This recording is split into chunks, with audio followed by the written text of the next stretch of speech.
Kumusta po, aking mga kapatid at mga mahal naming lolo at lola? Minsan po ba ay naramdaman ninyong wala na kayong kontrol sa mga pagsubok na dumarating sa inyong pamilya? Parang ang lahat ng pinto ay nakasara. Ngayon po, ibabahagi ko sa inyo ang isang lihim na binanggit ni Jesus kay Pedro tungkol sa masusi nga harian. Ang susi na ito, ang makbibigay sa inyo ngang kapangyarihang makbukas at maksarado nga sitwasyon sa inyong buhay. Sariwa pa po sa aking isipan ng ang aming anak na si Christina at ang kanyang asawang si Mateo ay mawalan ng 75,000 piso dahil sa isang panloloko. Isang malaking halaga po iyon para sa aming mga retirado. Ang asawa kong si Imelda ay hindi na makakain sa sobrang pag-aalala. Maging ang aming abogado na si Attorney Ramos ay nawalan na rin ng pag-asa. Ngunit sa gitna kwa kadiliman na iyon, isang katotohanan ang nagpabago sa lahat.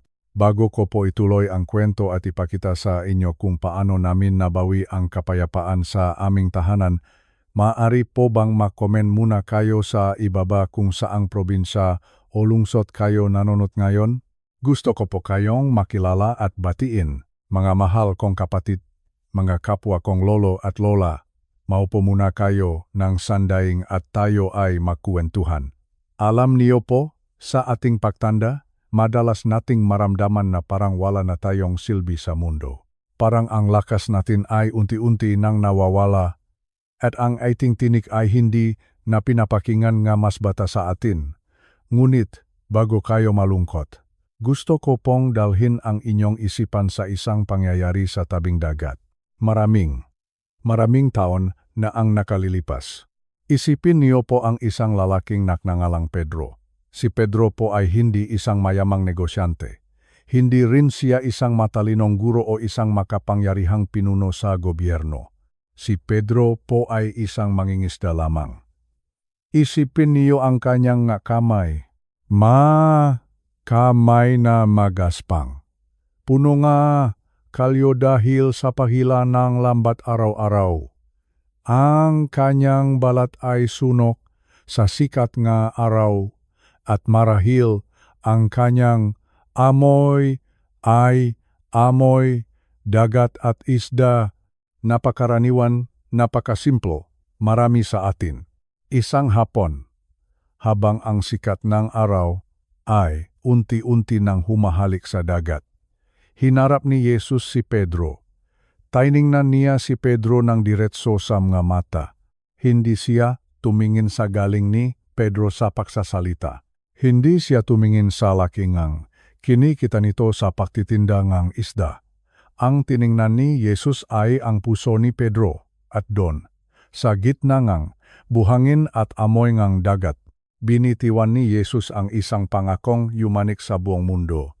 Sabi ni Jesus, ibibigay ko sa iyo ang masusingang kaharian ng langit. At anuman ang iyong itali sa lupa ay itatali sa langit, at anuman ang iyong kalagan sa lupa ay kakalagan din sa langit. Sandali nating lasapin ang mga salitang iyon. Isang mangingisda, binigyan ng mga susing langit, kung tayo ang nandun, baka ang sasabihin natin ay, Panginoon, baka nakakamali kayo. Si Pedro po ay isang ordinaryong tao lamang. Minsan pa nga ay mainit ang ulo niyan, minsan ay nakakamali siya sa sinasabi. Bakit sa kanya niyo ibibigay ang ganyang kalaking autoridad? Dito po tayo madalas makamali, mga kapatid. Akala natin, ang kapangyarihan, Diyos ay para lamang sa mga taong perpekto. Akala natin, ito ay para lamang sa maparing may matataas na pinag-aralan. O sa taong banal na banal kung titingnan. Ngunit ang totoo, pinili ni Jesus si Pedro dahil si Pedro ay may pananampalataya. Isang simpleng pananalig na nagsasabing, Panginoon, naniniwala ako sa iyo. Ang masusi na binabanggit dito ay hindi gawa sa bakal o ginto. Ito ay simbolo ng autoridad. Isipin niyo po sa ating sariling tahanan. Kapahawak natin ang susi ng pinto. Tayo ang may karapatang magpapasok ng bisita. Tayo rin ang may karapatang maklok ng pinto para hindi makapasok ang masasamang loob. Ganon din ang ibinigay ni Jesus kay Pedro at sa bawat isa sa atin na naniniwala. Sinasabi ni Jesus na ang langit, Ang buong hukbong nga anghel at ang kapangyarihan nga ma ay nakahandang rumusponde sa kung ano ang ipapahayag natin dito sa lupa. Hindi ba kayo namamangha ang langit na napakalawak at napakalakas ay naghihintay sa atin? Naghihintay sila na gamitin natin ang ating mga susi. Madalas po nating marinig ang masalitang, "Bahala na ang Diyos," o kaya naman, "Maghihintay na lang ako kung kailan kikilos ang Panginoon." Pero sa kabanatang ito, itinuturo sa ating na binaligtad ni Jesus ang sitwasyon. Sinabi niya kay Pedro, at sinasabi niya sa iyo ngayon, na ikaw ang gagamit ng susi.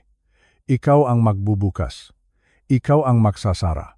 Hindi si Jesus ang magtatalingang takot sa buhay mo, kundi ikaw. Hindi ang Diyos ang magbubukas ang pinto ang pagpapala na parabang naghihintay lang siya, kundi ikaw ang maglalagay ng susi sa kandado at iikutin ito sa pamamagitan ng iyong mga salita. Isipin niyo ang inyong maanak at apo. Marahil ay may mga pagkakataon na kayo ay nag-aalala sa kanila. Marahil ay naisip niyo na, ano pa ba ang magagawa ko sa edad kong ito? Ang sagot po ay napakarami dahil sa gaya ni Pedro, hawak niyo ang nga susi. Kahit na mahina na ang inyong tuhod, kahit na malabo na ang inyong paningin, ang inyong espiritual na autoridad ay hindi kumukupas. Ang kapangyarihang ito ay hindi para sa mga superhero na nakikita natin sa telebisyon. Ito ay para sa mga lolo na gising pang madaling araw para manalangin. Ito ay para sa mga lola na nagluluto para sa pamilya habang bumubulong ng pasasalamat sa Diyos. Ang maasusi ay nasa inyong makamay. Magaspang man ito o nanginginig na sa katandaan. Sa kabanatang ito, gusto kong itanim ninyo sa inyong isipan ang imahe ni Pedro sa dalampasigan. Hindi niya binitawan ang lambat dahil sa takot. Binitawan niya ito dahil nakahanap siya ng mas mahalagang bagay. Natutunan niya na ang kanyang tunay na trabaho ay hindi na lamang manghuli ng isda, kundi ang maging tagapamahala ng kaharian ng Diyos dito sa lupa. Kaya naman, huwag niyo pong mamalitin ang inyong sarili. Huwag niyo pong sasabihin na, ako ay isang matanda na lamang. Dahil sa mata ng Diyos, ikaw ay isang taong may hawak ng susi. Mayroon kang legal na karapatang ideklara kung ano ang dapat mangyari sa loob ng inyong tahanan. Mayroon kang karapatang sabihin, sa bahay na ito, ang kaguluhan ay bawal pumasok. Mayroon kang karapatang sabihin, sa buhay ng aking maapo, ang pagpapalang Diyos ang dapat maghari. Ang takpong iyon sa tabing dagat ay simula pa lamang. Iyon ang araw na nalaman ng isang ordinaryong tao na siya ay may kakampi sa langit. At ang kakampi na iyon ay hindi lang basta nanonood, kundi nahihintay na gamitin mo ang autoridad na ibinigay sa iyo. Kapatid, sa ating paglalakbay, sa susunod na kabanata. Tandaan niyo sana ang mukha ni Pedro, ang kanyang pagkamangha, ang kanyang kaba, ngunit higit sa lahat, ang kanyang pananampalataya. Dahil ang parehong susi na ibinigay sa kanya ay ang parehong susi na nasa bulsa niyo ngayon. Huwag niyo itong itago. Huwag niyo itong katakutan. Sa ating pagpapatuloy, pag-usapan natin kung paano nga ba gamitin ang susing ito sa gitna ng mga problema sa pera, sa sakit, at sa mga gulo sa pamilya. Pero sa ngayon, itanim niyo muna ito sa inyong puso. Ikaw ay mahalaga. Ikaw ay pinili. At higit sa lahat, ikaw ay may autoridad. Tandaan niyo po, ang kapangyarihan ay hindi sa lakas ng ating katawan, kundi sa bigat ng gasusi na ipinakatiwala sa atin ng ating Panginoon. Naniniwala ba kayo doon? Sana po ay maging malinaw ito sa inyo dahil ito ang pundasyon ng lahat ng himalang mangyayari sa inyong buhay. Diyan po nagtatapos ang ating unang bahagi. Napakasarap isipin na tayo, na mga simpleng tao lamang, ay pinagkakatiwalaan ng Diyos sa ganitong paraan. Sa susunod na kabanata, Alamin natin kung bakit nga ba madalas tayong malito sa kung ano talaga ang gamit ng susing ito. Hanggang sa muli, manatili po kayong tapat at puno ng pag-asa. Mga mahal kong kaibigan, mga kapwa ko lolo at lola, magpatuloy po tayo sa ating pag-usap. Alam niyo po, sa loob ng maraming taon, marami sa atin ang nabuhay sa ilalim ng isang maling akala noong tayo ay bata pa. Tuwing maririnig natin ang tungkol sa mga susing langit, ano ba ang agad na pumapasok sa ating isipan? Marahil naisip natin ang mapintuan ng perlas sa kabilang buhay. Naisip natin si San Pedro na nakatayo sa isang ulap. Hawak ang isang malaking gintong susi. Tinitingnan kung sino ang karapat-dapat pumasok sa langit kapag tayo ay pumanaw na. Dahil sa kaisipang ito, marami sa atin ang naniniwala na ang masusing binabanggit ni Jesus ay para lamang sa ating kamatayan. Akala natin, ang autoridad na ito ay wala namang kinalaman sa ating pang-araw-araw na buhay dito sa lupa. Akala natin, kailangan nating magtiis sa hirap, sa sakit, at sa lungkot habang tayo ay nabubuhay. Dahil ang tanging ginhawa ay makukuha lang natin kapag tayo ay nasa langit na. Ngunit, mga kapatid, payagan niyo po akong sabihin ang isang katotohanan na magpapalaya sa inyo. Ang mga susi na ibinigay ni Jesus ay hindi para sa kabilang buhay lamang. Ang masusi na ito ay para sa inyong kasalukuyan. Ngayon, sa sandaling ito, habang kayo ay nakaupo sa inyong paboritong silya, habang kayo ay nakikinig sa aking tinig, ang susi ay kasangkapan para sa buhay na ito.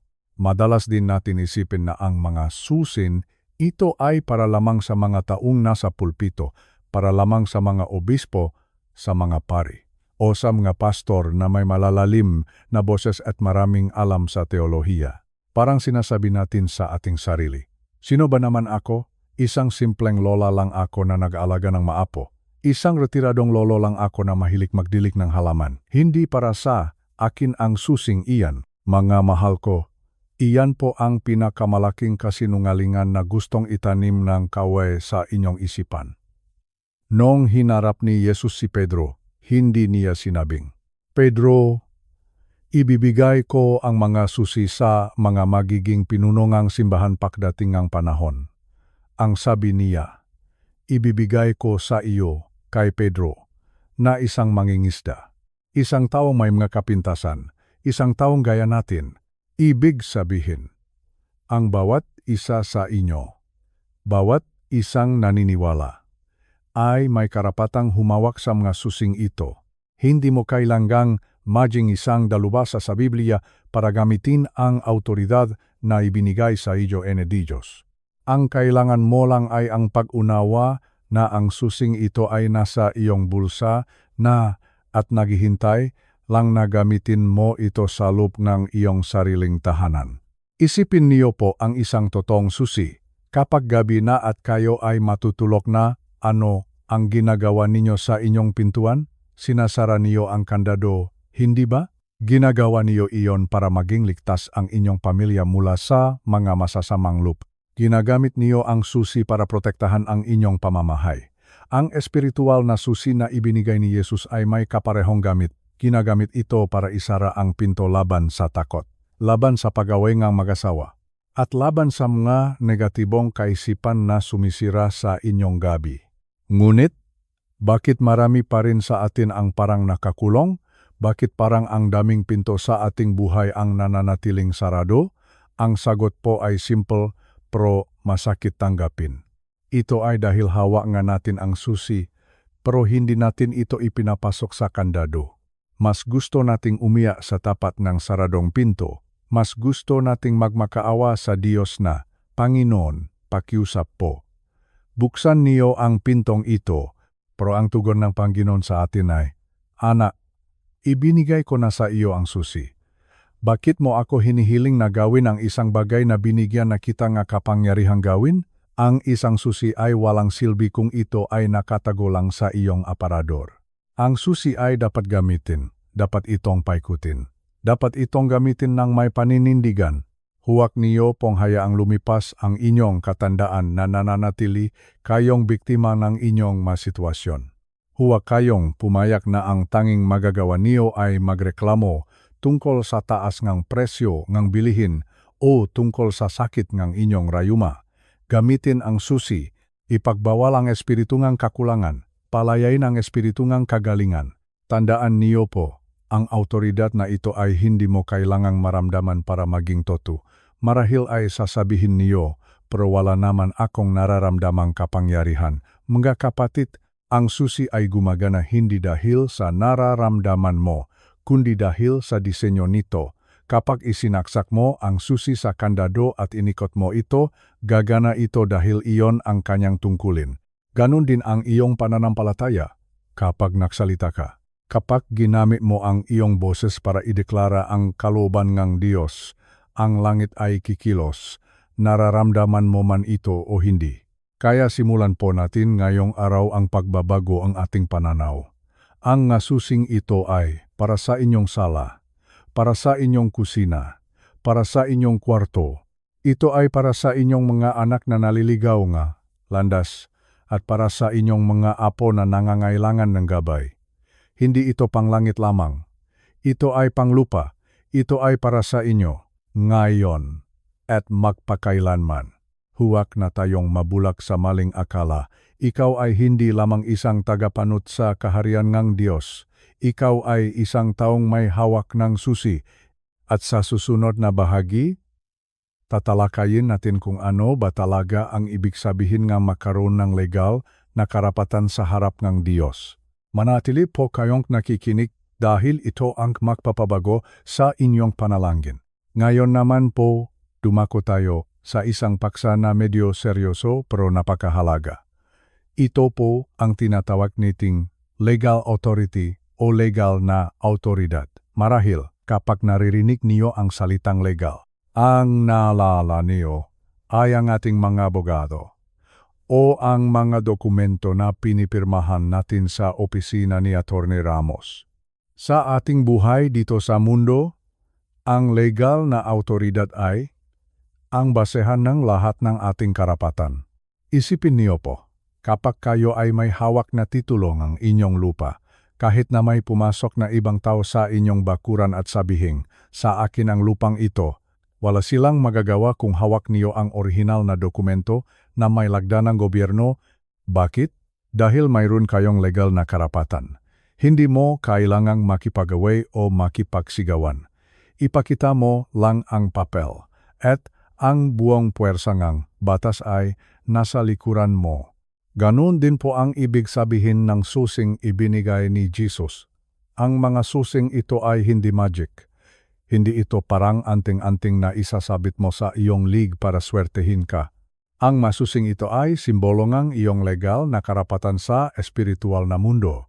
Kapag sinabi ni Jesus na anuman ang iyong itatali sa lupa ay itatali sa langit, sinasabi niya na ang bawat salita mo ay may suportang kanyang kaharian. Ang langit po ay parang isang malaking korte. At si Jesus ang ating pinakamataas na hukom. Noong ibinigay niya ang susi, para niyang sinabi na, binibigyan kita nga karapatang maging kinatawan ko dito sa lupa. Kung ano ang idedeklara mong bawal, susuportahan ko iyan. Kung ano ang idedeklara mong maari, papayagan ko rin iyan. Isipin niyo ang bigat ng katotohanan ito.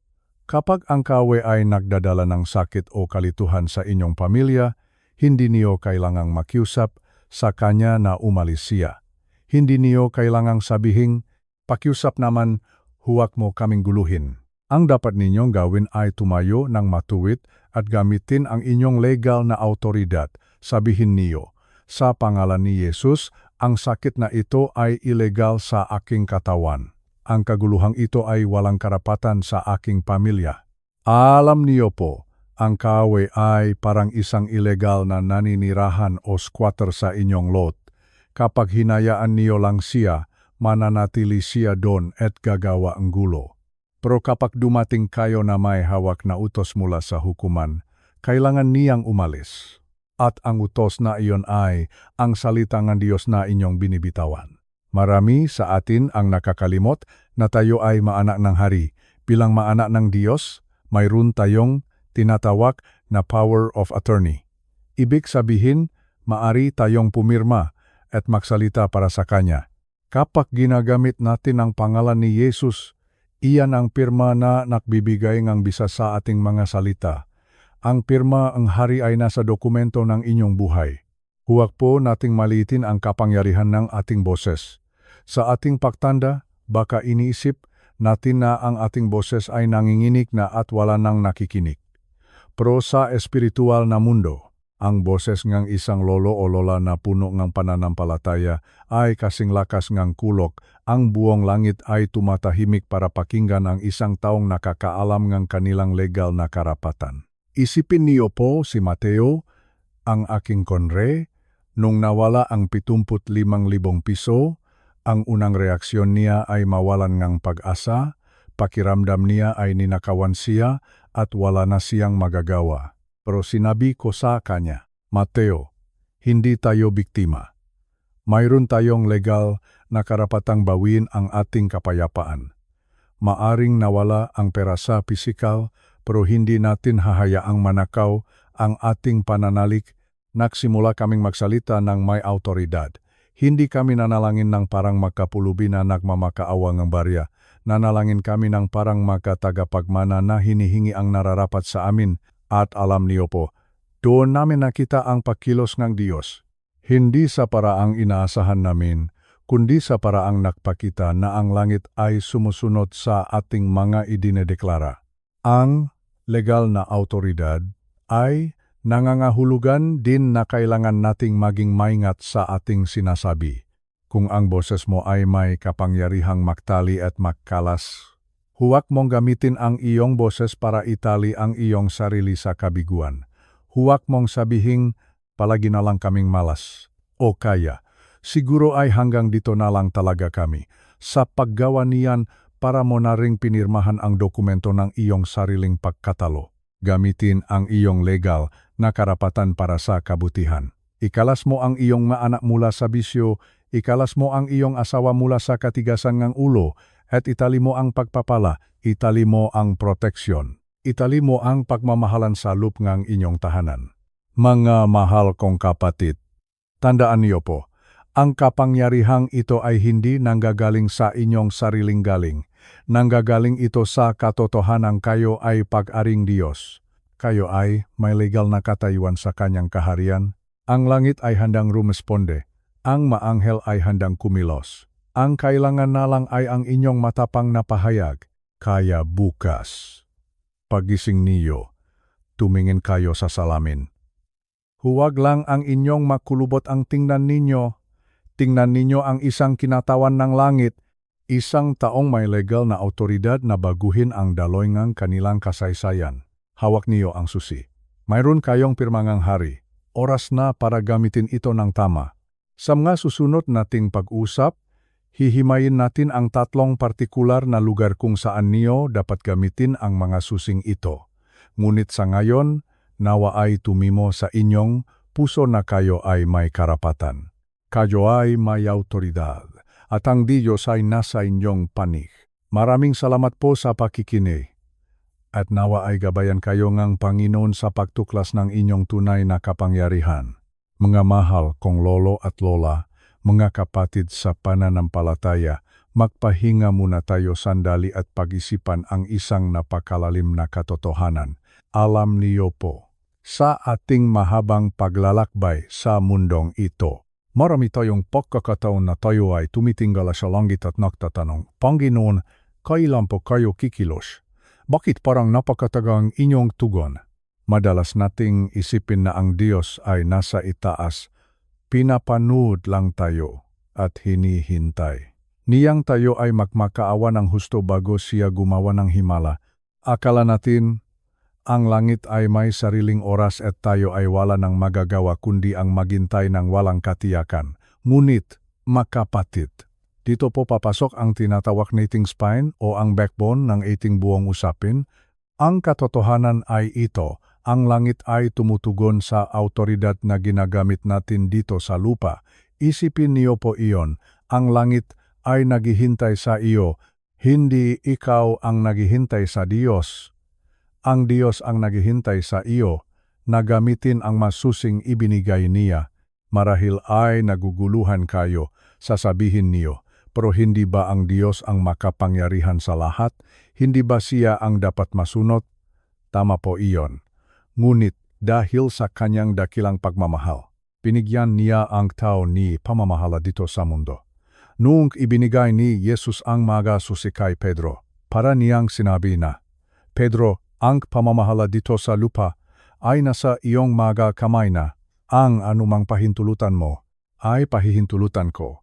Ang anumang ipagbawal mo ay ipagbabawal ko rin. Isipin niyo po ang isang gripo ngang tubig sa inyong kusina. Ang tubig ay laging nandun sa loop ng tubo. Ang malaking tangke ng tubig sa labas ay puno at handang magbigay ng supply. Ngunit, kahit gaano pa karami ang tubig sa tangke, hindi ito lalabas at magagamit mo kung hindi mo pipihitin ang gripo. Ang langit po ay parang ang malaking tangke na iyon. Puno ng pagpapala, puno ng kagalingan, at puno ng proteksyon. Ngunit ang gripo ay nasa inyong makamay. Ikaw ang dapat magpihit nito. Noong ang asawa kong si Imelda ay labis na nag-aalala sa nawalang 75,000 piso, parang tumigil ang mundo para sa kanya. Araw-araw siyang nakatingin sa kisame, umiyak at nagtatanong kung bakit pinayagan ng Diyos na mangyari iyon. Ngunit isang gabi, kinausap ko siya ng masinsinan. Sabi ko, Imelda, hindi sapat ang umiyak at maghintay. Ang Diyos ay nakatingin sa atin at naghihintay kung gagamitin ba natin ang ating autoridad bilang kanyang nga anak. Ang panalangin po ay hindi lamang ang pagsasabi ng ating nga problema sa Diyos. Alam ng Diyos ang ating nga problema bago pa man natin ito sabihin. Ang tunay na panalangin na may autoridad ay ang paggamit ng iyong boses para ideklara ang kalooban ng Diyos dito sa lupa. Sa halip na sabihin, Panginoon, pakiusap po, tulungan niyo kaming mabawi ang pera. Ang dapat nating sabihin ay, sa pangalan ni Jesus, kinukuha ko ang aking legal na karapatan sa kapayapaan. Pinagbabawalan ko ang espiritu ng pag-aalala na maghari sa aking asawa. Iyan po ang ibig sabihin ng ang lupa ang kikilos at ang langit ang sasagot. Kapag ikaw ay nakpasya dito sa lupa, ang buong hukbong langit ay tumatayo at sumasaludo sa iyong desisyon. Bakit? Dahil mayroon kang hawak na susi, dahil ikaw ay kinatawan ng hari. Huwag po nating sanayin ang ating mga sarili na maging biktima ng pagkakataon. Huwag nating sabihin, ganyan talaga ang buhay, kailangang tanggapin ang malas. Mga kapatid, ang malas ay walang puwang sa isang taong marunong gumamit ng kanyang susi. Ang langit ay hindi kikilos ng kusa para sa isang taong ayaw gumalaw. Ang langit ay reresponde sa iyong pananampalataya na may kasamang gawa. Isipin niyo ang inyong maapo. Kapag nakikita niyo silang nakakasakit o naliligaw ng landas, huwag lang kayong maupo at makbuntong hininga. Tumayo kayo ng may autoridad sa inyong sala.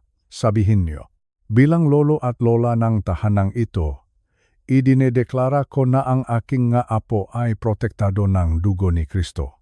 Anumang masamang impluensya ay itinatali ko at ipinagbabawal ko sa pangalan ni Jesus. Sa sandaling bigkasin mo ang masalitang iyon, ang langit ay kumikilos. May mga anghel na ipinapadala. May mga pinto na binubuksan. May mga sitwasyon na binabago. Hindi dahil sa ikaw ay magaling, kundi dahil ikaw ay sumunod sa prinsipyo ng autoridad. Tandaan niyo po, ang Diyos ay isang Diyos ng kaayusan. Gumagana siya sa pamamagitan ng mabatas at prinsipyo, at ang isa sa pinakamahalagang batas ay ito, ang tao ang dapat mag-imbita sa pagkilos ng Diyos dito sa lupa sa pamamagitan ng kanyang autoridad. Kung hindi ka magsasalita, hindi kikilos ang langit. Kung hindi mo gagamitin ang susi, mananatiling sarado ang pinto. Kaya naman, sa bawat pagsubok na dumarating sa inyong buhay, huwag kayong magtanong ng, bakit po, Panginoon. Sa halip, itanong niyo sa inyong sarili, paano ko gagamitin ang aking susi ngayon? Paano ko mapapakilos ang langit para sa sitwasyong ito? Ang inyong katandaan ay hindi hadlang sa prinsipyong ito. Sa katunayan, ang inyong mahabang karanasan at malalim na pananalik ang nagbibigay ng higit na bigat sa inyong masalita.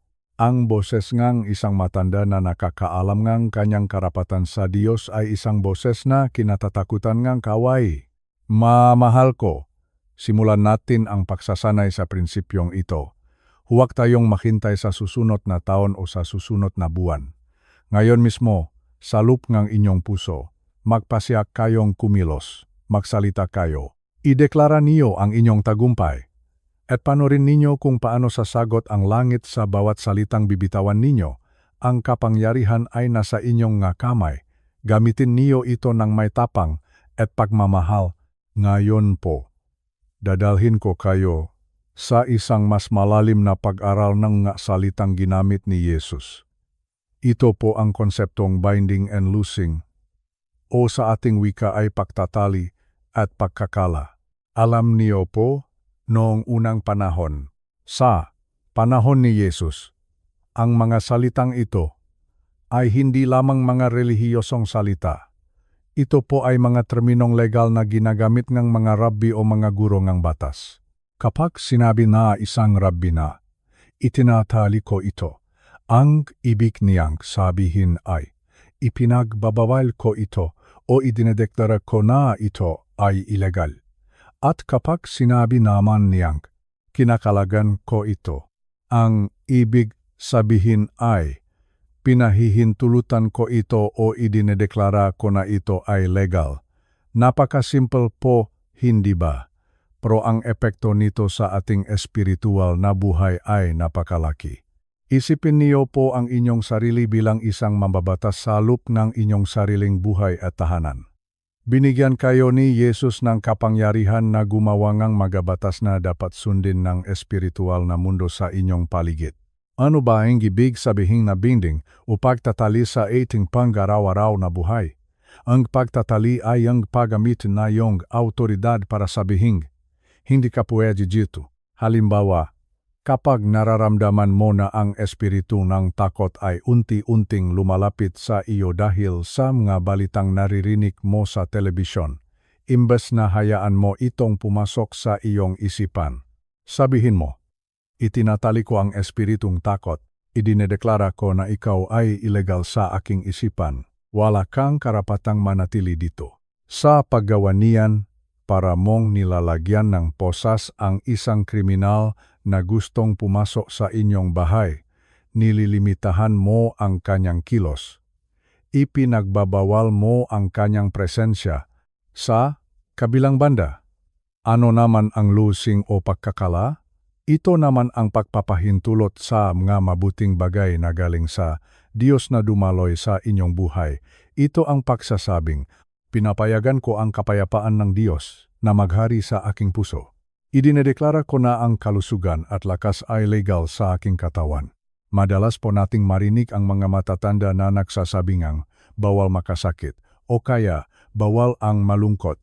Alam niyo po, may katotohanan ang mga katagang iyon kung gagamitin natin ang ating espiritual na autoridad. Kapag sinasabi nating bawal, ginagamit natin ang kapangyarihan ng pagtatali. Noong ang aming anak na si Christina ay nahihirapan dahil sa gulo sa kanilang opisina, parang nawawalan na rin siyang gana sa buhay. Sabi niya sa akin, Itay, parang wala na akong magagawa. Ang sagot ko sa kanya ay, Anak, gamitin mo ang iyong susing pangkala. Ikalas mo ang iyong sarili mula sa mga paninira ng ibang tao. Ikalas mo ang iyong puso mula sa samanang loop. At itali mo ang pabor ng Diyos sa iyong trabaho. Napakahalaga po na maunawaan natin na ang ating mga salita ay may dalang kapangyarihan para magtali at makalak. Ang bawat salitang lumalabas sa ating bibig ay parang isang pirma sa isang dokumento. Kung palagi nating sinasabi na, napakahirap ng buhay para nating itinatali ang ating mga sarili sa kahirapan. Pero kung sasabihin nating, ang biyaya ng Diyos ay sapat para sa amin, kinakalagan natin ang daloy ngang pagpapala. Isipin niyo po, ang isang asong nakatali sa isang puno. Hindi siya makalayo dahil may humahadlang sa kanya. Ganun din po ang kaaway. Gusto niyang itali tayo sa ating mga nakaraang pagkakamali. Gusto niyang itali tayo sa ating mga sakit. Pero sa pamamagitan ng autoridad ni Jesus, maaari nating sabihin na, kinakalagan ko ang aking sarili mula sa lahat ng tanikala ng nakaraan. Malaya na ako dahil sa ginawa ni Kristo, at para naman sa mga negatibong bagay na gustong lumapit sa inyo, gamitin ang pagtatali, itali ang espiritu ng pagkakabahagi sa pamilya, itali ang espiritu ng kalituhan sa isipan ng inyong maanak. Huwag ninyong hayaang maging legal ang mga ito sa inyong paligid.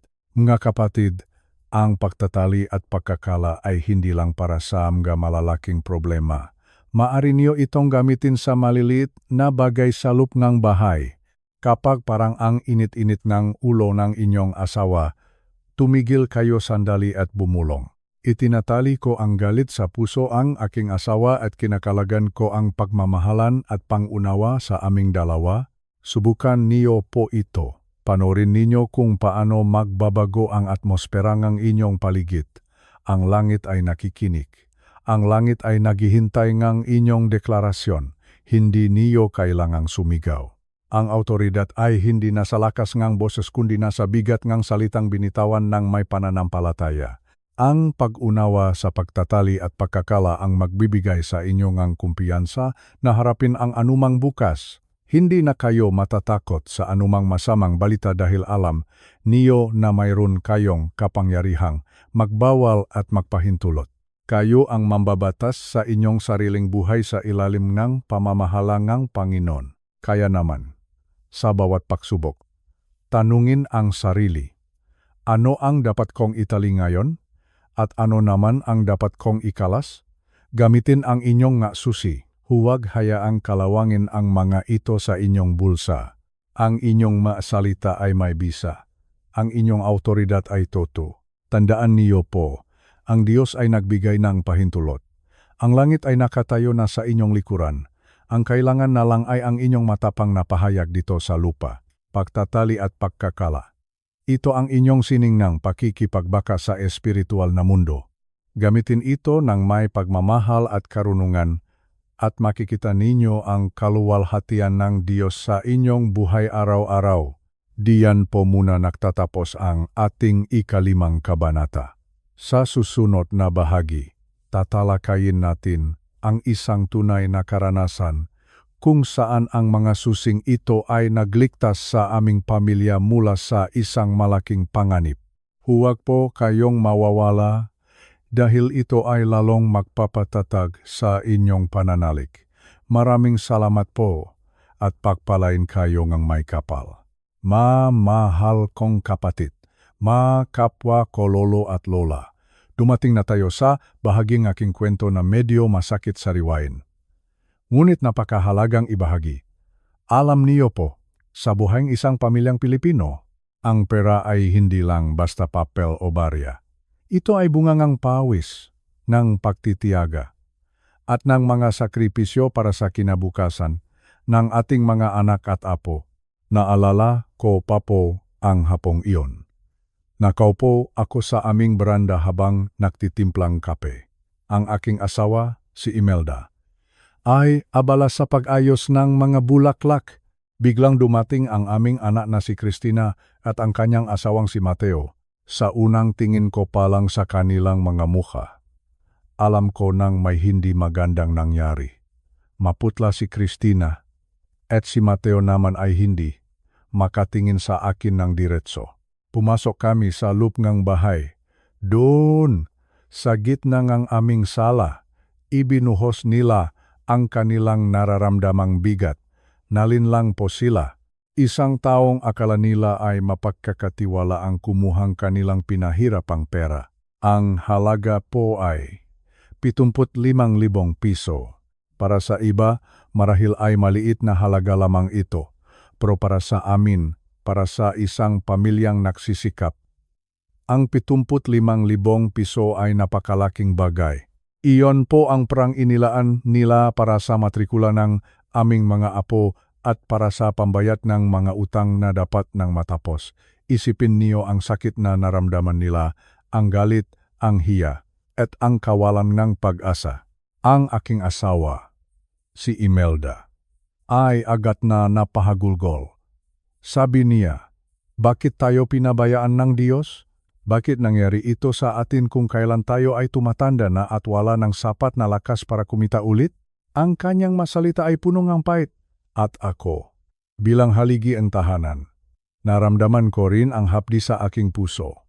Tinawagan namin ang aming kaibigang abogado, si Attorney Ramos.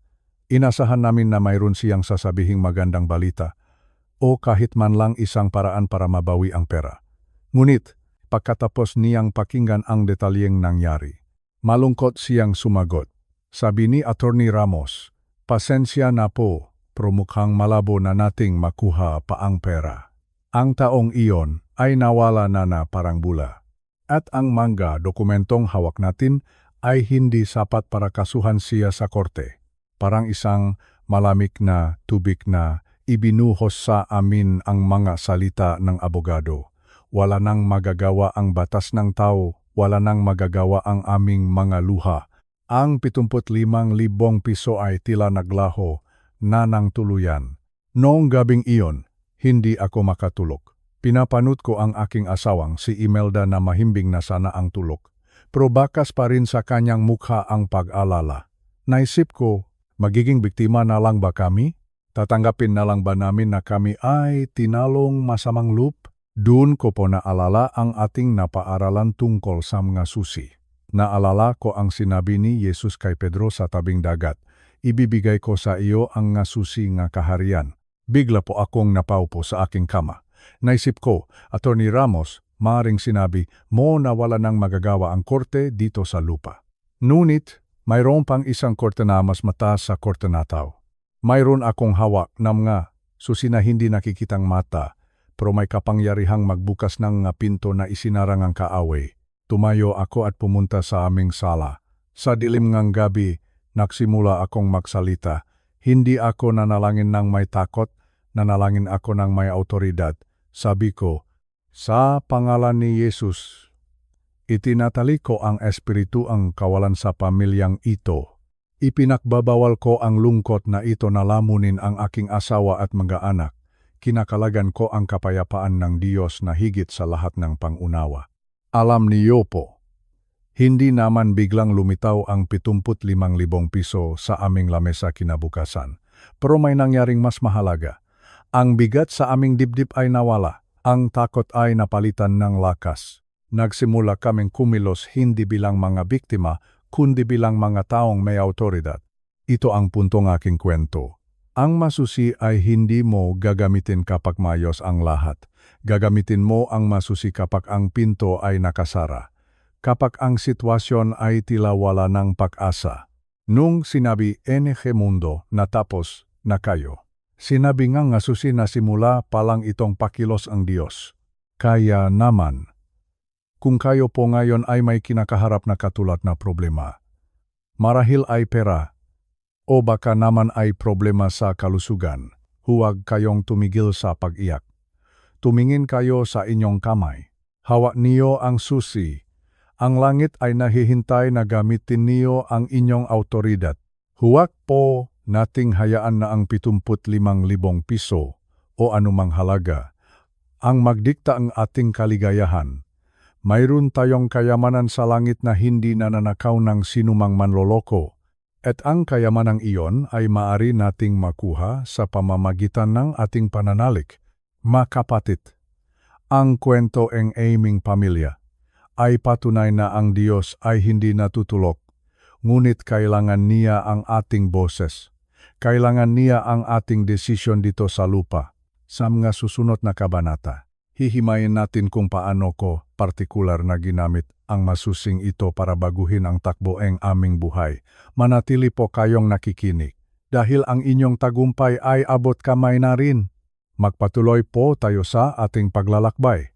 Pag-usapan naman natin ngayon ang unang susing dapat nating hawakan ng mahigpit. Ito po ang susing pagkakakilanlan o ang tinatawag nating identity. Alam niyo po, sa ating pagtanda, isa sa pinakamalaking Kalaban natin ay ang mga maling kaisipan tungkol sa ating sarili. Marami sa ating malolo at lola ang nakakaramdam na sila ay wala ng silbi. Parang ang inisip natin ay, matanda na ako, marami na akong sakit. Ako ay pabigat na lang sa aking maanak. Ako ay isang dekorasyon na lang sa bahay. Ang mga kaisipang ito, mga kapatid, ay mga tanikala. Ito ay mga tali na inilalagay ng kaway sa inyong puso para hindi niyo magamit ang inyong autoridad. Dahil alam ng kaaway na kapag naniwala kayo na kayo ay pabigat, hindi niyo nasusubukang hawakan ang masusing kaharian. Bakit mo pa susubukang magbukas ng pinto kung iniisip mo na wala ka namang lakas para gawin ito? Dito po pumapasok ang kapangyarihan ng lusing o pagkakala. Kailangan niyo pong ikalas ang inyong sarili mula sa mga kasinungalingan ng mundo. Isipin niyo po ang ginawa ni Jesus kay Pedro. Noong tinawag niya si Pedro, hindi niya tiningnan ang pagiging mangingisda nito. Hindi niya tiningnan ang mapagkakamali nito sa nakaraan. Ang nakita ni Jesus ay isang bato, isang matibay na pundasyon. Binago ni Jesus ang pagkakakilanlan ni Pedro. Mula sa pagiging tagahuli ng isda, ginawa siyang tagahuli ng tao. Kayo rin po, mga mahal kong lolo at lola. Kailangan ninyong makita ang inyong sarili ayon sa paningin ng Diyos. Hindi kayo pabigat sa mata ng Panginoon. Kayo ay mga mandirigma ng panalangin. Kayo ay mga haligi ng pananampalataya na nagpapanatili ng katatagan ng inyong pamilya. Ang inyong makulubot sa balat ay hindi tanda ng kahinaan. Ito ay mga marka ng tagumpay at karunungan.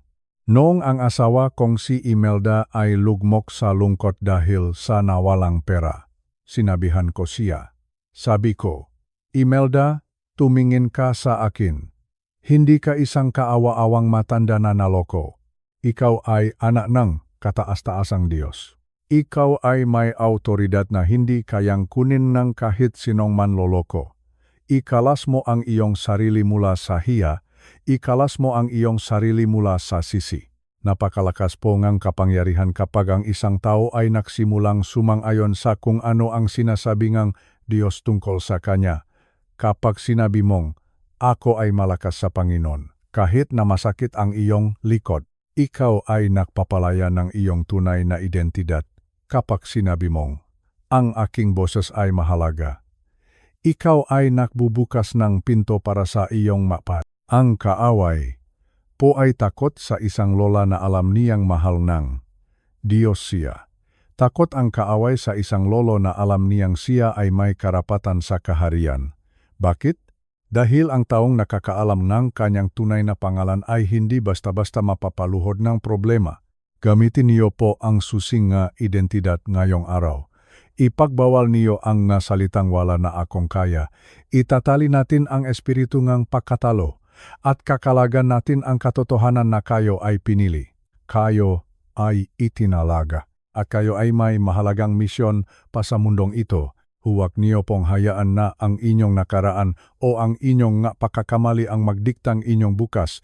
Marahil ay may mga pagkakataon na kayo ay nabigo bilang magulang o baka naman ay may mga desisyon kayong pinagsisisihan. Mga kapatid, ang nga susing ibinigay ni Jesus ay sapat para ikalas kayo sa tanikalang iyon. Ang inyong identidad ay hindi nakabase sa inyong ginawa, kundi sa ginawa ni Jesus para sa inyo. Isipin niyo po, kung kayo ay nakatayo sa harap ng isang saradong pinto at iniisip niyo na kayo ay isang pulubi, hihingi lang kayo ng limos. Pero kung alam niyo na kayo ay ang may-ari ng bahay, kukunin niyo ang susi at bubuksan niyo ang pinto ng may tiwala sa sarili. Iyan po ang pagkakaiba, ang pag-alam sa inyong pagkakakilanlan, ang magbibigay sa inyo ng lakas para paikutin ang susi. Kaya naman. Bago tayo matapos sa kabanatang ito, gusto ko pong gawin niyo ito. Haplusin niyo ang inyong puso at sabihin sa inyong sarili, ako ay anak ng Diyos. Ako ay mahalaga. Ako ay may autoridad. Ikinakalag ko ang aking sarili mula sa lahat ng maling akala tungkol sa aking pagtanda. Ang unang pinto na dapat nating buksan ay ang pinto ng ating sariling puso. Kapag malaya na ang inyong identidad, magiging madali na ang paggamit ng iba pang susi. Sa susunod na bahagi, pag-usapan naman natin kung paano gamitin ang susi para baguhin ang atmosfera ng inyong tahanan. Isang napakagandang paksa na tiyak na makatulong sa inyong relasyon sa inyong nga mahal sa buhay. Maraming salamat po sa inyong matiyagang pakikinig. Tandaan niyo, kayo ay mga mandirigma. At ang laban na ito ay panalo na dahil sa ating Panginoon. Pagpalain po kayo ng Diyos. Mahal kong kapatid, mga kapwa ko lolo at lola, magpatuloy po tayo sa ating pag-aral. Ngayon naman, nais kong ibahagi sa inyo ang tungkol sa pangalawang susi na ipinakatiwala sa atin. Ito po ang susi ng atmosfera o ang pamamahala sa espiritual na klima ng ating tahanan. Alam niyo po, bilang manakatatanda sa ating pamilya, tayo ang madalas na nagtatakda kung ano ang magiging pakiramdam sa loob ng ating bahay. Napansin niyo po ba? Kapag ang isang lolo o lola ay laging mainit ang ulo, o laking nakrereklamo. Ang buong bahay ay nakahing mabigat. Ang makaapo ay tila natatakot lumapit at ang makaanak ay nakmamadaling umalis. Ngunit, kapag ang lolo at lola ay puno ng kapayapaan at pagmamahal, ang tahanan ay nagiging isang kanlungan. Isang lugar kung saan lahat ay gustong manatili. Noong mangyari ang insidente ng 75,000 piso na nawala sa aming anak, ang atmosfera sa aming bahay ay naging napakabigat. Parang may isang madilim na ulap na nakalubog sa aming sala. Ang aking asawa, si Imelda, ay hindi na makausap ng maayos. Ang aming anak na si Christina ay laging umiyak at si Mateo naman ay madaling magalit sa maliliit na bagay. Ang hangin sa loob ng bahay ay puno ng tensyon, takot, at panunumbat. Isang umaga, habang tinitingnan ko sila, naramdaman ko ang tinik ng Panginoon sa aking puso. Sabi niya, "Anak, hawak mo ang susi. Bakit mo hinahayaan ang kaaway na magdikta ng pakiramdam sa iyong bahay?" Doon ko po naunawaan na mayroon akong legal na karapatan na diktahan ang espiritual na klima ng aking buhay. Hindi ko kailangang maging biktima ng toxic na kapaligiran. Maari kong gamitin ang aking autoridad para sabihin, bawal ang espiritong kaguluhan dito. Tumayo ako sa gitna ng aming sala. Hindi ako sumigaw, hindi ako nagwala. Sa isang mahinahon pero matibay na boses, nagsalita ako. Sabi ko, "Sa pangalan ni Jesus, itinatali ko ang espiritu ng pag-alala at takot na bumabalot sa aming pamilya. Ipinagbabawal ko ang espiritu ng panunumbat at galit sa pagitan ng aking mga anak at ngayon, kinakalagan ko ang kapayapaan ng Diyos sa bawat sulok ng bahay na ito. Kinakalagan ko ang pag-asa at kagalakan sa puso ni Imelda, ni Christina, at ni Mateo. Mga kapatid, hinding-hindi ko malilimutan ang nangyari pagkatapos niyon. Hindi naman biglang naging masaya ang lahat sa loob ng isang minuto. Pero unti-unti, parang may nabaklas na pader. Ang boses ni Imelda ay naging mas malambot. Si Mateo ay nagsimulang ngumiti muli. Ang bigat sa hangin ay tila naglaho. Bakit? Dahil ginamit ko ang susi. Marahil ay sasabihin niyo, pero talagang magulo ang pamilya ko ngayon. Paano ko gagawin iyon? Mga mahal kong lolo at lola, huwag niyo pong hintayin na magbago sila bago kayo manalangin. Kayo ang dapat magbukas ng pinto ng kapayapaan. Kayo ang may autoridad na magluk ng pinto laban sa kaaway. Kapag nararamdaman niyo na ang inyong maapo ay nagiging rebelde o ang inyong anak ay laging nag-away, huwag lang kayong maupo sa isang tabi at malungkot. Gamitin ang inyong boses. Habang natutulog sila sa gabi, lumapit kayo sa kanilang pintuan. Ibulong niyo, "Itinatali ko ang impluensyang mundo sa aking mga apo. Kinakalagan ko ang karunungan at pagmamahal sa Diyos sa kanilang mga puso." Ang inyong bahay ay dapat na maging isang embasi o embahadang langit. Sa loob ang embahada ang sinusunod na batas ay ang batas ang bansang pinagmulan nito. Hindi ang batas ng lupang kinatitirikan nito. Kahit magulo ang mundo sa labas, kahit mahirap ang buhay sa paligid, ang lupngang inyong tahanan ay dapat na pinamamahalaan ng kapayapaan ni Kristo. Tandaan niyo po, ang atmosfera ay hindi aksidente. Ito ay isang desisyon. Ito ay bungangang kung anong espiritu ang inyong pinahihintulutan o ipinagbabawal. Huwag nating hayaan na ang telebisyon o ang mga negatibong balita sa social media ang magdikta ni inyong nararamdaman. Gamitin ang inyong susi. Kayo ay mag-gatekeeper o bantay ngang pintuan. Wala dapat makapasok na hindi niyo pinapayagan. Kung may pumasok na lungkot, itatali natin iyan. Kung may pumasok na sloss, itatali rin natin iyan. At sa bawat pagkakataon, kakalagan natin ang pasasalamat at pagkakaisa. Napakasarap pong tumanda na alam mong ang iyong presensya ay nakdadala ng kalmado sa gitna ng bagyo. Iyan po ang tunay na kapangyarihan ng isang lolo at lola, hindi sa laki ng ating naipon sa bangko, kundi sa bigat ng kapayapaang bitbit natin sa ating mga salita. Kaya naman, bago matapos ang araw na ito, tingnan niyo ang inyong tahanan. Mayroon bang ma-espiritual na dumi na kailangang linisin? Mayroon bang mapinto na dapat ng ilok laban sa kaaway? Huwag matakot. Hawak niyo ang susi.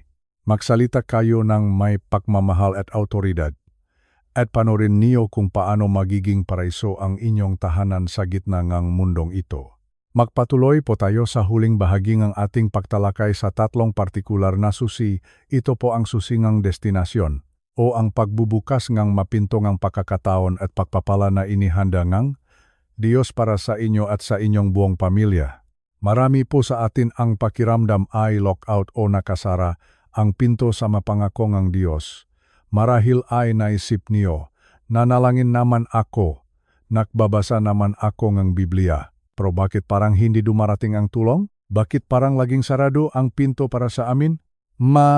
Kapatid, narito ang isang katotohanan na kailangan ninyong marinig. Minsan, ang pinto ay hindi naman talaga nakalok mula sa labas. Minsan, ang pinto ay naghihintay lamang na ipasok mo ang susing pananampalataya at paikutin ito. Ang Diyos ay nakapagluto na ang piging para sa inyo. Ang kailangan na lang ay pumasok kayo sa silid. Ano ba ang ibig sabihin ng pagbubukas ng pinto ng destinasyon? Ito ay ang pag-unawa ng Diyos ay may mga divine appointments o mga banal na pakikipagtagpo para sa inyong mga anak at apo. May pinto, nege trabaho. Pinto, nege mayos, na relasyon. At pinto nga kalusugan na nakalaan na sa inyong pangalan.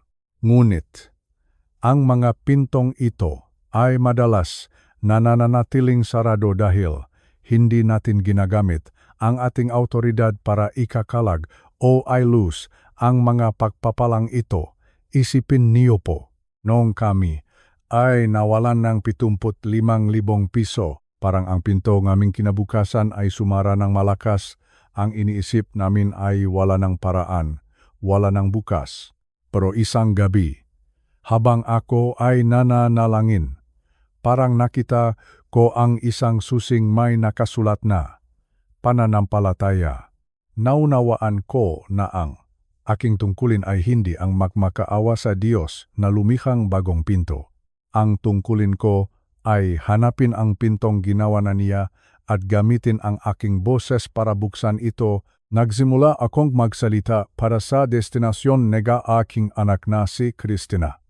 Sabi ko, Panginoon, naniniwala ako na mayroon kang pinto ngang probisyon na higit pa sa nawalang 75,000 piso. Idinedeklara ko na kinakalagan ko ang mga bagong pagkakataon para sa kanila ni Mateo. Binubuksan ko ang pinto ng pabor sa kanilang mga trabaho, anumang harang na inilagay ng kaaway para hindi sila umunlad ay itinatali ko at inaalis ko sa kanilang landas. Alam niyo po ba ang nangyari? Hindi po kami nakapulot ng prasadaan, pero makalipas ang ilang linggo, si Mateo ay nakatanggap ng Isang tawag para sa isang mas magandang posisyon sa trabaho na hindi niya inaasahan. Isang posisyon na magbibigay sa kanilang sapat na kita para mabawi ang lahat ng nawala at higit pa. Iyon po ang pagbubukas ng pintong destinasyon. Minsan po, bilang mga lolo at lola, ang ating panalangin ay limitado. Lamang sana ay maging okay sila. Pero ang panalangin NG autoridad ay nagsasabing, idinedeklara ko na sila ay magiging matagumpay. Kayo po ang may hawak ng susi para sa susunod na henerasyon. Ang inyong masalita ang naglalatak ng charpet para sa lalakaran ng inyong maapo, huwag niyo pong sabihin na, ang mga batang iyan, parang walang mararating sa buhay. Huwag po, kapag sinasabi niyo iyan. Para niyo na ring nilok ang pintong ng kanilang tagumpay. Sa halip, gamitin ang susi. Sabihin niyo, kinakalagan ko ang katalinuhan ni Solomon para sa aking mga apo. Binubuksan ko ang pintong banal na proteksyon para sa kanila. Sila ay magiging ulo at hindi buntot. Sila ay maglilingkod sa Diyos ng may katapatan. Ang susi nga destinasyon ay ginagamit din para sa inyong sarili. Huwag niyong isipin na dahil kayo ay 65 taon na pataas ay wala na kayong destinasyon. Hanggat may hininga kayo, may pinto pa ang Diyos na gustong buksan para sa inyo. Baka pinto ito ngang bagong ministeryo sa simbahan. O pinto ngang pagilom ngang isang matagal ng sugat sa puso.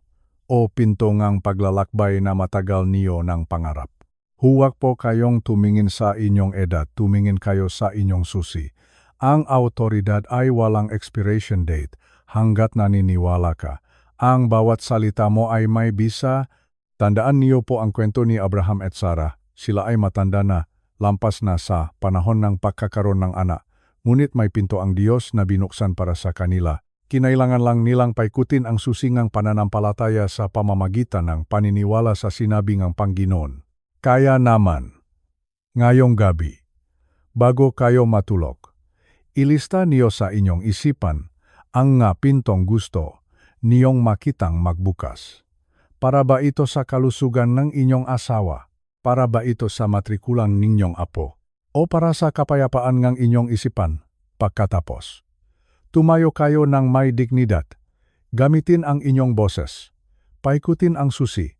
Sabihin niyo, sa pangalan ni Jesus, binubuksan ko ang pintong ito. Ang langit ay nakatitig sa inyo ng may pag-asa.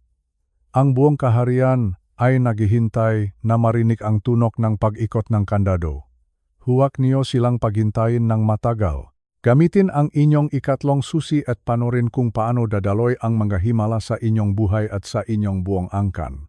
Pagpalain po kayo ng Panginoon sa inyong pagpasok sa mga bagong pinto ng tagumpay. Diyan po muna nagtatapos ang ating kabanata tungkol sa mga partikular na susi. Sa susunod, tatalakayin natin kung bakit nga, baminsan ay, parang hindi gumagana ang ating masusi at kung paano ito masosolusyonan. Manatili po kayong tapat. Mga mahal kong kapatid, mga kapwa ko lolo at lola. Dumating na tayo sa isang bahaging ating pag-usap na medyo hamon sa ating nakasanayan. Alam niyo po. Sa ating paglalakad sa buhay, marami tayong nakikitang mataong tapat sa Diyos. Mataong araw-araw ay nasa simbahan, laging nagdarasal, at laging tumutulong sa kapwa. Ngunit, sa kabilang kanilang kabutihan, parang ang buhay nila ay punong-puno pa rin ng hirap, gulo, at kalituhan. Bakit po kaya? Bakit parang may mataong mahal ang Diyos? Pero parang lockout o nakasara pa rin sila sa mapagpapalang langit? Dito po pumasok ang isang napakalungkot na katotohanan na tinatawag nating tragedya ng susing nasa bulsa. Isipin niyo po ang isang tao na nakatayo sa labas ng kanyang sariling bahay habang bumubuhos ang malakas na ulan. Basang-basa na siya, nanginginig sa ginaw, at pagod na pagod. Ang taong ito ay umiyak at sumisigaw sa langit. Panginoon, pakiusap po, buksan niyo ang pintuan. Ayoko na pong mabasa sa ulan. Tulungan niyo po ako. Ngunit, habang siya ay sumisiga, ang mga susing bahay ay nasa loop lang pala ang kanyang sariling bulsa. Ang kailangan lang niyang gawin ay ilabas ang kanyang kamay. Kunin ang susi. Ipasok ito sa kandado. At pumasok sa loob, pero sa halip na gawin iyon, mas pinili niyang magmakaawa sa Diyos na gawin ang isang bagay na binigyan na siya ng karapatang gawin. Iyan po ang kalagayan ng marami sa atin. Marami tayong ginugugol na oras sa pagmamakaawa sa Diyos. Sinasabi natin, Panginoon, pakiusap po, ayusin niyo ang buhay ng aking anak, o kaya naman, Panginoon, pakigaling niyo po ako. Ngunit ang sagot ng Diyos sa atin ay, Anak, ibinigay ko na sa iyo ang mga susi. Bakit mo ako hinihilingan na gawin ang trabahong ipinagkatiwala ko na sa iyo? Nung mangyari ang problema sa 75,000 piso sa aming pamilya, ganyan din ang naging unang reaksyon nga aking asawang si Imelda. Gabi-gabi siyang nakaluhod, umiyak, at nagmamakaawa na sana ay may balik ang pera. Pero isang gabi, naisip ko, hindi tayo pulubi sa harap ng Diyos. Tayo ay mga tagapagmana. Ang isang pulubi ay nagmamakaawa para sa barya. Pero ang isang anak ay gumagamit ng susi para pumasok sa kaban ng yaman. Ang tragedya po ay ito. Ang isang susi ay walang silbi kung hindi ito gagamitin. Maari kang makaroon ng pinakamaganda at pinakamakapangyarihang susi sa buong mundo. Pero kung ito ay mananatili lang sa loob ang iyong bulsa, mananatili kang basa sa ulan. Mananatili kang nakasara sa mga pangakong Diyos. Marami sa ating mga nakatatanda ang natutong maging pasif o pasibo.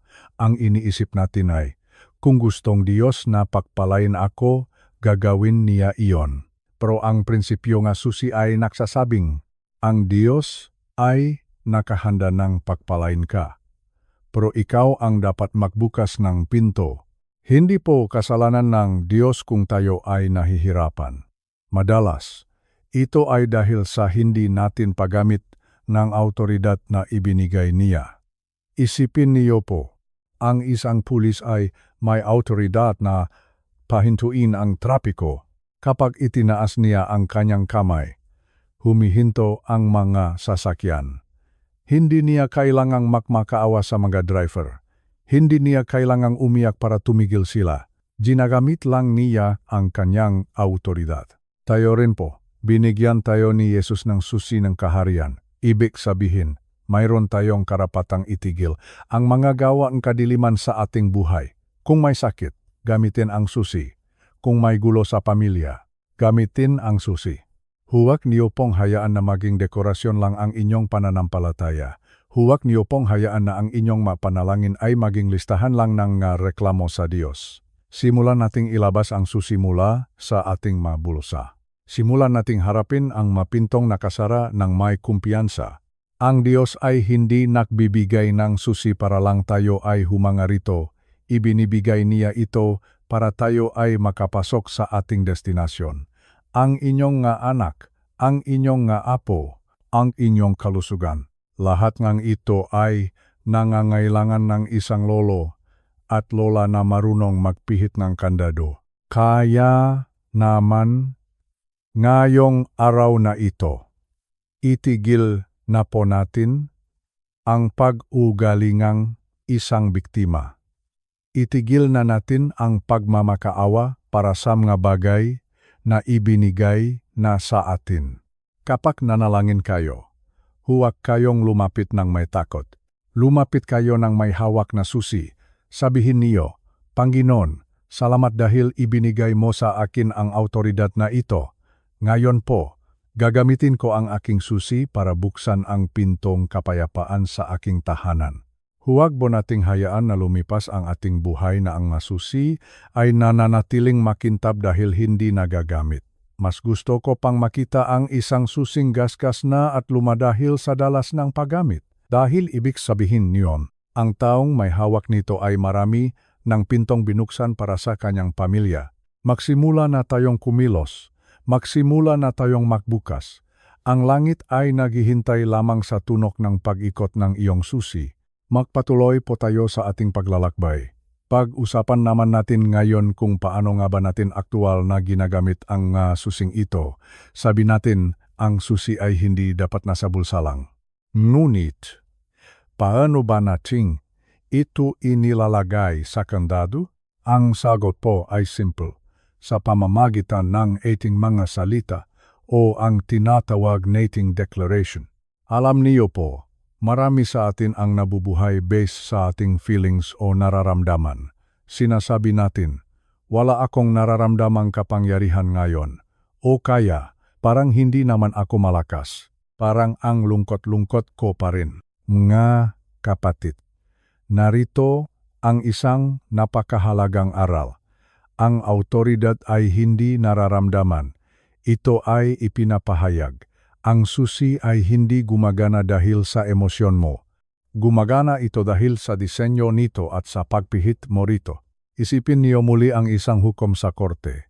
Kapag ang isang hukom ay nagbababa ng desisyon, hindi niya kailangang umiyak o sumigaw para sundin siya, hindi rin kailangang maramdaman niya na siya ay makapangyarihan sa sandaling iyon. Ang kailangan lang niyang gawin ay bigkasin ang masalita, guilty or not guilty. Ang masalitang iyon, kahit binikas sa mahinang boses, ay may kapangyarihang magpakulong o magpalayang isang tao. Bakit? Dahil ang kanyang boses ay may dalang legal na autoridad. Ganoon din po tayo. Nung sinabi ni Jesus na, anuman ang iyong itatali sa lupa ay itatali sa langit, ang instrumento niya ay ang ating boses. Ang ating masalita ang siyang nakpapaikot sa susi. Noong ang asawa kong, si Imelda ay punong-punong pag-aalala dahil sa nawalang 75,000 piso, ang kanyang nga salita ay puno rin ng negatibismo. Sabi niya, wala na tayong pag-asa. Katapusan na natin ito. Sa paggawa niyon, para niyang lalong nilok ang pinto nga aming kapayapaan. Pero noong naintindihan ko ang kapangyarihan ng deklarasyon, binago ko ang aking pananalita. Hindi ko hinintay na gumaan ang pakiramdam ko bago ako magsalita. Sa gitna ng aking kaba at lungkot, tumayo ako at nagdeklara. Sabi ko, idinedeklara ko na ang Diyos ang aming tagapagtustos. Itinatali ko ang espiritu ng takot sa bahay na ito. Kinakalagan ko ang karunungan para kay Mateo at Christina.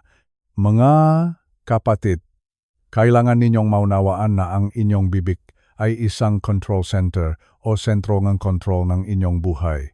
Ang Biblia ay nagsasabi na ang buhay at kamatayan ay nasa kapangyarihan ng dila. Ibig sabihin, ang bawat salitang lumalabas sa inyong bibig ay alinman sa nagbubukas ng pinto ng langit o nagbubukas ng pinto ng kadiliman. Huwag na huwag niyo pong sasabihin, ganyan na talaga ang buhay, matanda na ako, mamamatay na rin naman ako. Huwag po, kapag sinabi niyo iyan, ginagamit niyo ang inyong susi para ilok ang inyong sarili sa kalungkutan. Sa halip, magdeklara kayo, sabihin niyo, kahit ako ay matanda na, ang lakas ko ay parang sa agila. Ang aking isipan ay malinaw. Ang aking masalita ay may dalang pagpapala para sa aking maapo. Ang deklarasyon po ay hindi pagsisinungaling. Ito ay ang pagsasabi ngang katotohanan ngang Diyos sa ibabaw ngang iyong sitwasyon. Maaring masakit ang iyong tuhod. Iyon ang katotohanan ngang iyong katawan. Ngunit ang katotohanan ng Diyos ay, sa pamamagitan ng kanyang nga sugat, ako ay gumaling. Kapag idineklara mo ang katotohanan ng Diyos, binubuksan mo ang pinto para sa kanyang himala. Paano ba ang tamang pagdeklara? Una, dapat itong maging spoken word o binibigkas na salita. Hindi sapat na iniisip lang ito. Ang autoridad ay dapat marinig. Ang espiritual na mundo ay tumutugon sa tunog ng iyong boses. Pangalawa, dapat itong maging specific o tiyak. Kung ang pinto na gusto mong buksan ay pinto ng pagkakaisa sa pamilya, banggitin mo iyon. Sabihin mo, idinedeklara ko ang pagkakaisa sa pagitan ng aking mga anak. Pangatlo, dapat itong gawin ng may confidence o tiwala. Tandaan niyo po, hawak niyo ang susi. Mayroon kayong karapatan. Huwag kayong magmakaawa. Magiutos kayo sa espiritual na mundo base sa pangalan ni Jesus. Isipin niyo po ang inyong nga apo kapag nakikita niyo silang naliligaong landas. Huwag niyo silang sermonan ng sermonan na nauwi lang sa awe. Sa halip kapag wala sila, pumasok kayo sa kanilang kwarto, itaas ang inyong makamay at magdeklara. Sabihin niyo, ang kwartong ito ay lugar ngang karunungan. Ang anak na ito ay pag-ari ngang Diyos. Kinakalagan ko ang kanyang puso mula sa masamang impluensya. Mga mahal kong lolo at lola, ang inyong boses ay ang pinakamakapangyarihang instrumento na mayroon kayo sa inyong edad. Maaring hindi na kayo nakakatakbo ng mabilis, maaring hindi na kayo nakakapagbuhat ng mabibigat. Pero ang inyong boses, ang inyong deklarasyon, ay kayang magpabagsak ng ngakutan ng kaaway. Huwag niyo pong maliitin ang inyong mabulong sa Panginoon na may kasamang autoridad. Ang langit ay naghihintay na marinig ang inyong deklarasyon ngayong araw. Ano ba ang gusto ninyong mangyari? Magsalita kayo. Ideklara niyo ang tagumpay. Ideklara niyo ang kalusugan. Ideklara niyo ang kaligtasan ng inyong buong angkan. Tandaan niyo po, ang pirma ngang hari ay nasa inyong dila. Gamitin niyo ito para lagdaan ang nga dokumento ng inyong kalayaan at pagpapala. Sa susunod na kabanata, tatalakayin natin kung bakit takot na takot ang kaaway sa inyong susi at kung paano niya sinusubukang pigilan kayo sa paggamit nito. Manatili po kayong matatag, mga mahal kong kapatid, mga kapwa ko lolo at lola. Papalapit na tayo sa pagtatapos ng ating paglalakbay. Pero bago iyon, gusto ko pong ibahagi sa inyo ang isang lihim. Alam niyo po ba kung bakit ang kaaway ay gumagawa ng lahat ng paraan para kayo ay malungkot? Bakit niya kayo laging pinapaalalahanan sa inyong nakaraang pagkakamali? Bakit niya kayo pinaparamdam na kayo ay matanda na at wala ng silbi? Ito po ang dahilan. Takot na takot ang kaaway sa inyong masusi. Maniwala po kayo sa akin.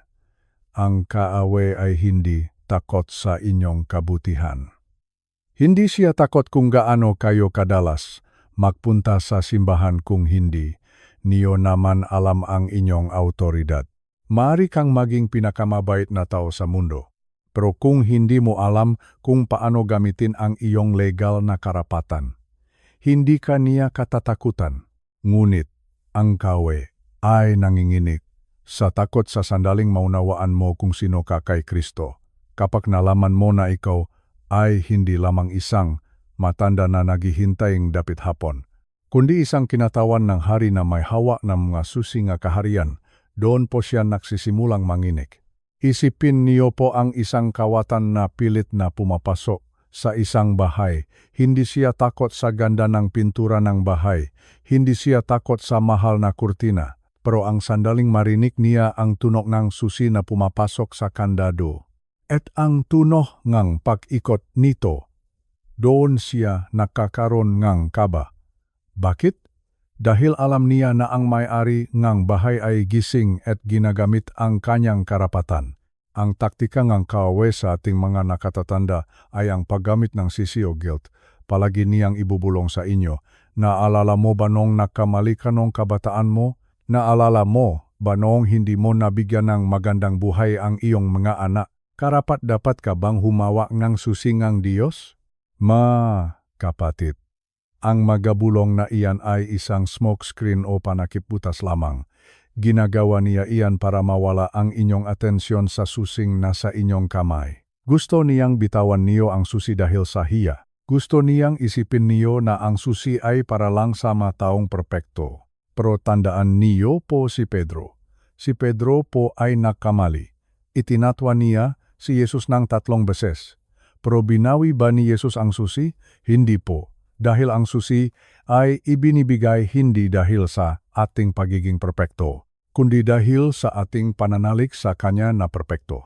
Noong kami ay dumaan sa pagsubok ng 75,000 piso, ang kaaway ay nakmungkahi rin ng sisi sa aming puso. Sabi niya sa asawa kong si Imelda, kung naging mas maingat lang kayo, hindi sana nawala ang perang iyan. Siguro ay pinarurusahan kayo ngang Diyos. Nakita ko kung paano nang hina si Imelda dahil sa mga kaisipang ito. Halos ayaw na niyang manalangin dahil pakiramdam niya ay wala siyang karapatan. Ngunit kinausap ko siya. Sabi ko, Imelda, ang kawe ay takot na mahanap natin ang ating lakas, kaya niya tayo pinaparamdam na tayo ay makasalanan para hindi natin gamitin ang ating autoridad para bawiin ang ating kapayapaan. Huwag kang makinig sa kanya. Tumingin ka sa pirmangang hari sa iyong buhay. Nga mahal ko, ang pirmangang hari ay ang dugo ni Jesus. Iyan ang nagbibigay ngang bisa sa inyong nga susi. Ang kaway ay hindi takot sa inyong kulubot na balat. Takot siya sa dugong naglilinis sa inyo. Takot siya sa sandaling tumayo ang isang lola at sabihin, maaring nakamali ako nun. Pero ngayon, ako ay anak ng Diyos. At sa pangalan ni Jesus, itinatali ko ang iyong kapangyarihan sa aking pamilya. Ang inyong katandaan ay isang banta sa kaharian ng kadiliman. Dahil ang isang matanda na may susing hawak ay mayroong karunungan ng panahon at kapangyarihan ng langit. Alam niyo na ang mapasikot-sikot ng buhay. Alam niyo na ang katapatan ng Diyos sa loob ng maraming taon. Ang inyong pananampalataya ay hindi na basta-basta magigiba. Iyan ang kinatatakutan niya. Kaya naman, sa susunod na makaramdam kayo ng takot o lungkot, huwag niyo itong hayaang manatili.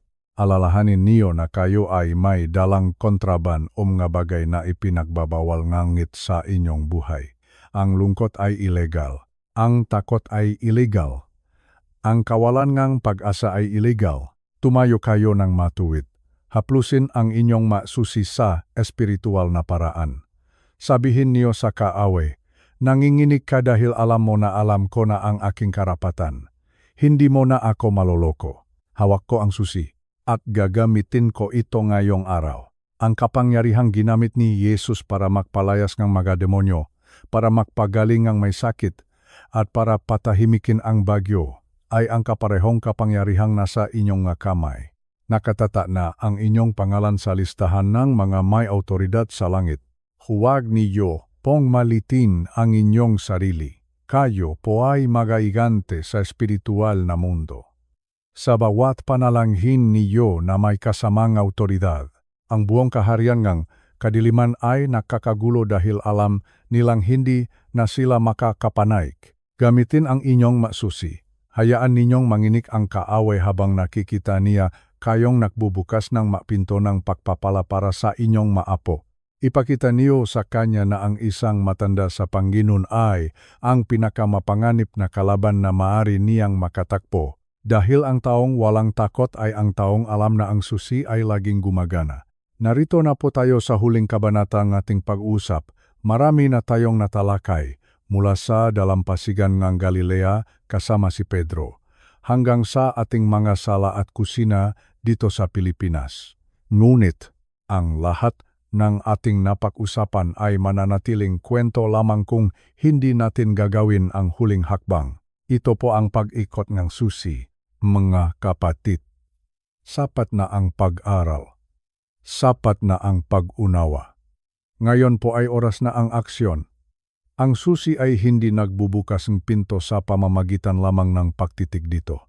Hindi ito nagbubukas sa pamamagitan ng pagpuri sa ganda nito. Nagbubukas ang pinto kapag ipinasok mo ang susi sa kandado at inikot ito ng may determinasyon. Huwag na po tayong tumingin sa mga pintong nakasara. Huwag na nating bilangin ang mga taon na tayo ay nabigo. Huwag na nating isipin ang 75,000 piso na nawala o ang anumang pait ng kahapon. Ang lahat ngang iyon ay nasa labas ng pinto.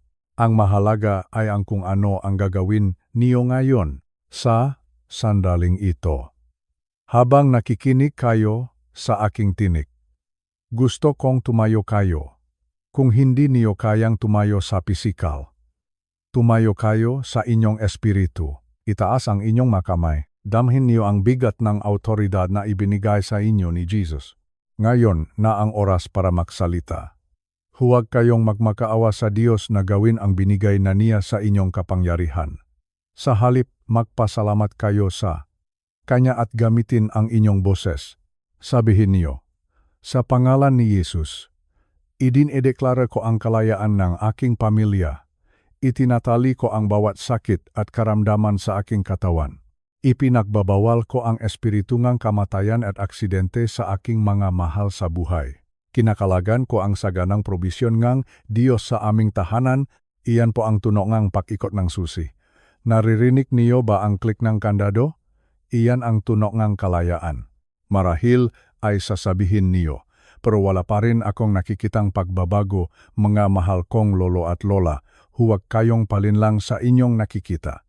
Ang pagbabago ay nagsisimula sa espiritual na mundo. Kapag inikot mo ang susi, ang pinto ay bukas na. Kailangan mo na lang itong itulak at pumasok ng may pananampalataya.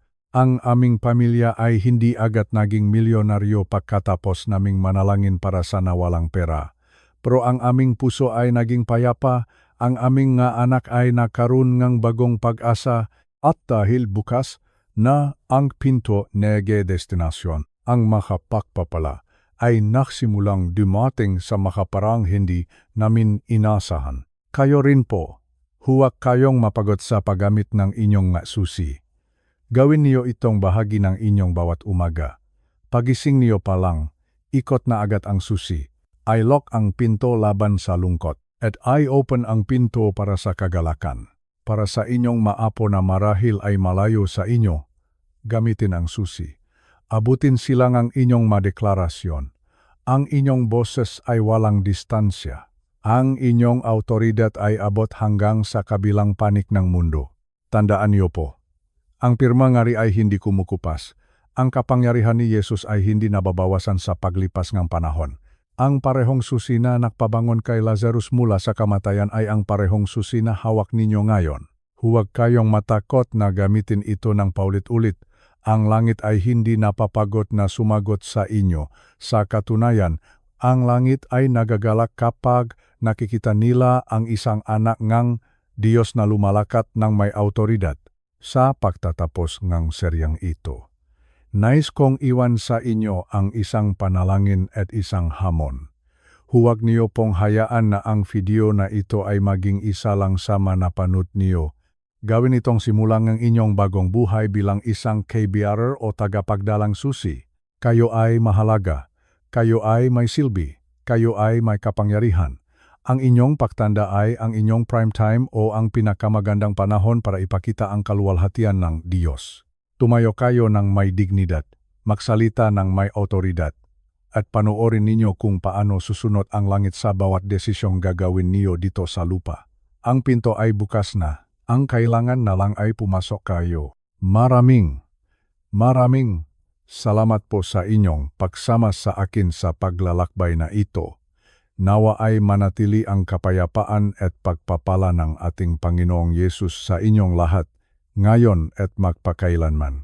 Kung ang mensaheng ito ay nagbigay sa inyong lakas, huwag niyo pong kalimutang i-subscribe ang ating channel at i-share ang video na ito sa inyong mga kaibigan at kapwa lolo at lola.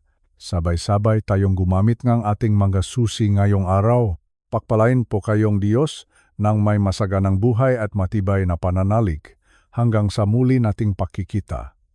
Mabuhay po kayong lahat, hayan.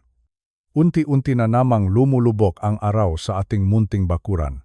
Napakaganda ng kulay ng langit, tila ba isang paalala na sa kabila ng lahat ng pagsubok na ating hinarap sa kabanatang ito, ay may kapayapaang naghihintay sa atin sa dulo nga araw, habang nakaupo ako rito sa aking paboritong silya sa beranda.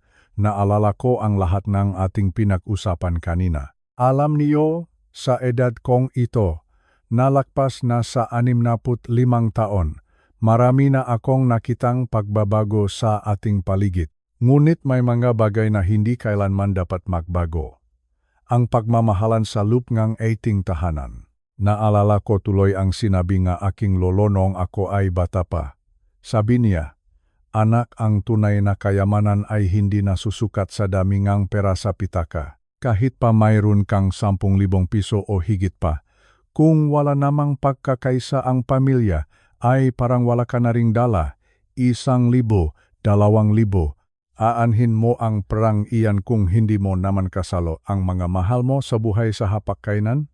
Sa kabanatang ito, nakita natin kung paano ang isang munting pagkakamali ay maaring maging aral. Minsan, nakakalimutan nating magpasalamat. Minsan, nakakalimutan nating magpatawad. Ngunit ganyan talaga ang buhay sa Pilipinas, di ba? Puno ang kulay, puno ang kuwento, at puno ang pag-asa. Sana ay naramdaman ninyo ang tindingang damdamin sa ating kuwento ngayon. Ang mahalaga ay hindi tayo sumusuko. Tulad ng mainit na kape sa umaga, ang pag-ibig ay dapat laging sariwa at nagbibigay ng lakas. Huwag nating hahayaang lumamig ang ugnayan natin sa ating mga anak at apo. Sila ang ating tunay na puhunan para sa kinabukasan. Ngayon, bago tayo tuluyang magpaalam sa bahaging ito, nais ko kayong anyayahan na huminga ng malalim. Damhin natin ang presko ng hangin, isipin natin ang biyayang natanggap natin ngayong araw, kahit maliit na bagay lang iyan. Tulad ng masarap na pandesal o ang ngitingang isang kapitbahay ay sapat na para magpasalamat tayo sa may kapal. Maraming salamat sa inyong matiyagang pakikinig at pagsama sa akin sa paglalakbay na ito. Huwag ninyong kakalimutan na ang bawat pagtatapos ay simula lamang ng isang mas magandang bukas. Mag-ingat po kayong lahat, mga kasama ko sa buhay. Hanggang sa susunod nating pakikita, nawa ay manatili ang pagmamahal at pag-unawa sa inyong mapuso. Paalam muna sa ngayon, at nawa ay maging mahimbing ang inyong pahinga. Pagpalain kayo ang may kapal sa bawat hakbang na inyong gagawin. Hanggang sa muli nating pagkukwentuhan. Paalam, paalam.